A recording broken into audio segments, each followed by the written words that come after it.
na mimi nashukuru kabisa kwa niaba ya kamati yangu yote ya ulinzi na usalama kwa wilaya zote na ya mkoa, na kwa niaba ya wananchi wa mkoa huu wa Tabora, tunawashukuru sana viongozi wetu wa dini kwa kazi kubwa ambayo mmefanya. Tunaamini kwamba kweli Roho wa Mungu yuko pamoja nanyi.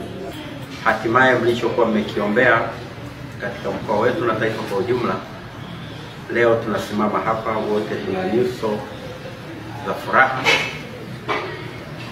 kwamba uchaguzi katika eneo letu kwa matamanio yale ambayo mliombea siku ile umepita kwa salama kabisa, na hali ikawa tulivu, ili tuweze kutafuta maendeleo ambayo tunahitaji, na mali na vitu vingine vyote, shughuli zetu tunazozihitaji ziweze kwenda salama.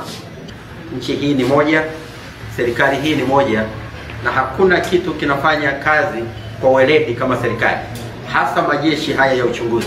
Kwa hiyo tunao watu watano ambao wakati wote kuanzia sasa tutawafikisha mahakamani, na hatutakuwa mna mchezo katika hilo, na mmoja akiwa ni mtumishi wa kujitolea katika hospitali yetu ya mkoa wa Rufaa Kitete, tunaye tumemshikilia.